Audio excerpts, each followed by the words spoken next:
It was a cloudy afternoon in London. The kind of grey, overcast sky that made the red coats of the Royal Guard stand out even more vividly against the backdrop of Buckingham Palace. Tourists milled around, cameras in hand, jostling for the perfect photo of the guards in their towering bearskin hats, stoic, unmoving, symbols of centuries-old tradition. Among them stood Private Nathaniel Clarke, one of only a handful of black royal guards on active duty. His posture was perfect. His eyes focused straight ahead. He embodied discipline and pride, having worked tirelessly to earn his place at one of the most prestigious posts in the world. But not everyone saw him that way. From the crowd, a middle-aged tourist began to inch closer. His camera phone was out, and he grinned as he approached, weaving through others to get right up in Nathaniel's face. At first, he mocked the guard, making exaggerated salutes, taunting him with childish insults, laughing with his friends. Then he crossed a line. He called Nathaniel a racial slur. Loud enough for people nearby to hear. Gasps rippled through the crowd, but the guard didn't flinch. His orders were clear: remain composed, no matter what. But the tourist wasn't finished. Suddenly, without warning, he slapped Nathaniel. Hard. The sound echoed across the courtyard like a gunshot. The crowd fell into stunned silence. Nathaniel didn't move. Not a twitch. Not a blink. Not a word. His training held. His dignity remained intact. But behind his dark eyes was a storm few could imagine. Children in the crowd began to cry. Tourists looked around, unsure what to do. And the man? He laughed. Until security finally tackled him to the ground. The video was already online by the time he was cuffed. It spread like wildfire. Millions of views in minutes. The caption read, "Tourist assaults Black Royal Guard, watch his reaction." But it wasn't just the slap that stunned people. It was Nathaniel's restraint. His silence. His strength. News stations picked it up. Royal Guard assaulted at Buckingham Palace. But for once, the headlines focused not just on the act, but on the deeper wound it represented. The public outcry was immediate. Marches were held outside the palace gates. People of all backgrounds, black, white, British, immigrant, gathered holding signs, "Dignity under fire, salute the guard, not the racist, he stood still for us all." Celebrities tweeted. World leaders commented. The Queen's press office issued a rare statement, calling the incident deplorable, and praising Nathaniel's conduct as a testament to the strength and character expected of the Crown's protectors. But for Nathaniel, it wasn't about any of that. In his modest flat that night, still in partial uniform, he sat with his mother. She held his hand as tears streamed down her face. "You didn't deserve that," she whispered. "I know," he replied quietly. "But maybe someone needed to see it." And someone did. A young boy, watching the video from his home in Birmingham, also black, also dreaming of joining the military, told his mother, "He looks like me." And he didn't hit back. He's strong. The man who slapped Nathaniel was charged with assault and a hate crime. But the story didn't end there. Nathaniel was invited to speak at schools. At forums. At Parliament. He never shouted. He never raged. He just told the truth. That being strong isn't always about fighting back. Sometimes, it's about standing tall when the world tries to bring you low. And that racism, even in the most dignified places, still exists, and still needs to be challenged. He was later awarded the Royal Medal of Honor for civil composure, only the second time in history it was given to an active Royal Guard. And weeks later, as tourists once again filled the plaza, there he stood, tall, proud, composed. Only this time, the crowd didn't mock him. They saluted him. And from somewhere in the distance, a child's voice could be heard asking, "Mom, can I be like him when I grow up?" She smiled. "Yes, love. You absolutely can." As the video clip of the incident circulated across social media, it triggered a firestorm. People from every corner of the globe watched in stunned silence as the scene played out, Nathaniel, unmoving and composed, the woman's hand leaving a red mark on his cheek, and the guards beside him tightening their posture in silent support. Within hours, hashtags like #JusticeForNathaniel, #RespectTheGuard, and #RoyalDignity trended worldwide. Major news outlets picked up the story. Celebrities, politicians, activists, and even former members of the royal household weighed in, condemning the act and praising Nathaniel's restraint. But the story didn't stop there. Back in the barracks that night, Nathaniel sat alone in his room, staring at the small television mounted on the wall. He watched himself on screen. Not as a faceless member of the Queen's Guard, but as Nathaniel Clarke, the man. His mother called in tears. His father, a former British Army officer, texted him only 3 words, "I'm proud, son." The next morning, he returned to duty. The crowd outside Buckingham Palace had doubled, then tripled. Tourists and locals gathered not just for photos or ceremonies, but to support him. Signs were held high. "We see you, Nathaniel." Black excellence in uniform. Silent, but powerful. Some saluted. Others placed flowers along the fence. A few simply stood in solemn silence, mirroring the very discipline Nathaniel himself had embodied for years. And then came something no one expected. A letter. Hand-delivered by a royal aide in full regalia, the letter bore the royal seal. Nathaniel was summoned privately to Windsor Castle. There, in a quiet chamber away from cameras and ceremony, he was met by none other than the king himself. "Nathaniel," the monarch said, offering his hand. "A break in protocol, yes, but necessary. The crown does not only honor valor in battle. It honors dignity, too. What you displayed yesterday was both. Your silence spoke louder than any outburst ever could." The king presented him with a commendation for exceptional conduct under provocation, a rare honor reserved for those who exemplify unwavering discipline in the face of adversity. But it wasn't the medal that moved Nathaniel. It was what came next. The king continued, "Your presence, your heritage, and your courage remind us that this institution must reflect the very people it stands before. You've started a conversation we can no longer ignore." And so, the story evolved, not into one of scandal, but of reckoning.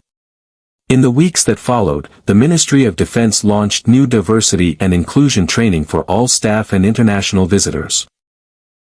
A campaign was initiated to highlight the personal stories of guards, showcasing their lives, backgrounds, and the pride they carried in their duty.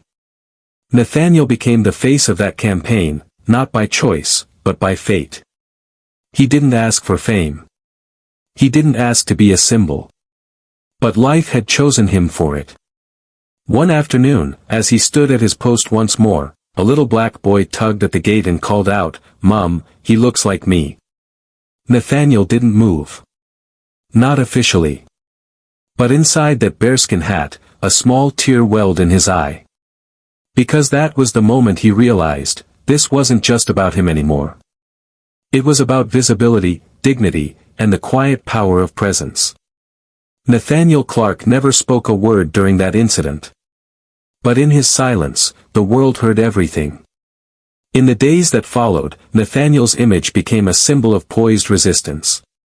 Artists painted murals in his honor across London, from Brixton to Camden. Poets penned verses about his silence, comparing it to thunder in a stormless sky. A renowned filmmaker announced a documentary, Still as Stone, the Nathaniel Clarke story. But with recognition came pressure. Journalists hounded him for interviews. Influencers tried to capitalize on his sudden fame. Some questioned whether too much was being made of a single incident. Others criticized the system that allowed it to happen at all. Nathaniel, however, remained above the fray. He continued to show up at his post, straight-backed, expressionless, unbothered. His silence, once mistaken for servitude, had become a form of protest. A language of its own. Behind closed doors, Parliament debated. Public pressure mounted to take a stronger stance on racial discrimination, even among tourists. New legislation was proposed that made physical harassment of on-duty service personnel, including ceremonial guards, a punishable offense with harsher penalties. It passed unanimously. Nathaniel never asked for justice through vengeance. But justice found its form, in policy, in awareness, and in the cultural awakening it sparked. Meanwhile, the tourist, the woman who struck him, faced swift legal consequences. She was fined, banned from entering the UK for a decade, and required to issue a formal apology. But Nathaniel didn't respond. He didn't need to. Her slap had echoed into a tidal wave of reckoning far beyond what even she could have imagined. Then, something unexpected happened. A letter arrived. Not from a government agency or a royal official, but from Nathaniel Clarke Primary School, a small, underfunded public school in East London that had recently renamed itself in his honor. The letter read, "Dear Mr. Clarke, we're proud to tell our students that you stood tall not just as a guard, but as a man of principle. You've taught our children that dignity is power. Please visit us someday, so they can see what strength really looks like." Nathaniel visited the school 2 weeks later, this time without the bearskin hat, without the red tunic. Just Nathaniel. The man. The mentor. The kids ran to him, some saluting playfully, others hugging him tightly. He didn't speak much, but he didn't need to. They listened to his silence the way the world had learned to, carefully, respectfully, and with awe. He gave one short speech. Just 15 words. Your skin, your silence, your strength, they are not weaknesses. They are your superpowers. And with that, Nathaniel Clarke walked off the small stage and back into history. Not as a tourist attraction. Not as a victim. But as a symbol, etched in time, standing tall without ever raising his voice. Because sometimes, the most powerful revolution begins with the one who never flinches. Months later, Nathaniel Clarke's legacy continued to ripple outward. His image was immortalized not just in murals or documentaries, but in textbooks. In classrooms across the UK and beyond, students studied his story during lessons on civil rights, ethics, and resilience. His face, calm, composed, unyielding, became a reminder of how dignity could be louder than anger, how restraint could spark revolutions. The Royal Guard, once seen as a relic of tradition, began welcoming recruits from broader, more diverse backgrounds. Nathaniel's influence shifted the conversation around the role of ceremonial figures, not just as symbols of the crown, but as reflections of the society they stood before. One day, during a quiet evening stroll through Green Park, a young boy approached him. "Are you, the man who didn't flinch?" he asked, eyes wide with admiration. Nathaniel smiled gently. "I suppose I am." The boy hesitated, then asked, "Why didn't you do anything back? Didn't it hurt?" Nathaniel looked at the boy thoughtfully before answering. "It did. But I didn't stand there for me. I stood for something bigger." And sometimes, when you carry something important, you don't drop it just because someone tries to knock it down. The boy nodded slowly, as if the words were seeds being planted deep in his heart. Nathaniel patted his shoulder and walked on, quiet, steady, and free. He wasn't just a man in uniform anymore. He was a chapter in the story of justice. He was a reminder that sometimes, the world changes not because someone yells the loudest, but because someone stands, still and unshaken, when everyone expects them to fall. And so, Nathaniel Clarke didn't just hold the line that day outside Buckingham Palace. He redrew it, for generations to come. Epilogue. In the years that followed, Nathaniel Clarke quietly stepped away from the Royal Guard. Not in disgrace, not in defeat, but in fulfillment. His mission there had been completed, and his journey had evolved into something far greater. Offers poured in, from global human rights organizations, universities, public forums. But Nathaniel chose his next chapter with intention. He founded the Still Stand Foundation, a non-profit dedicated to fostering dignity, resilience, and anti-racism education in youth across the UK and former British colonies. He traveled from city schools to rural town halls, teaching children and adults alike that silence, when wielded with strength, could be louder than hate. Documentaries were made. Speeches were delivered. Statues were even proposed, not of a man with his fist raised, but of a man standing still, head high, gaze forward. A man whose quiet defiance exposed the noise of a broken world. And yet, Nathaniel never saw himself as a hero. To him, he was just a man who remembered who he was in a moment designed to strip that away.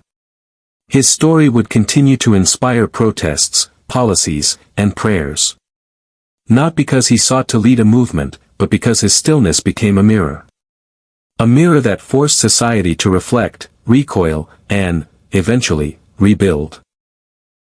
And in quiet moments, when the world moved a little too fast, people would think of him. The royal guard who never moved. The man who stood, so others could rise.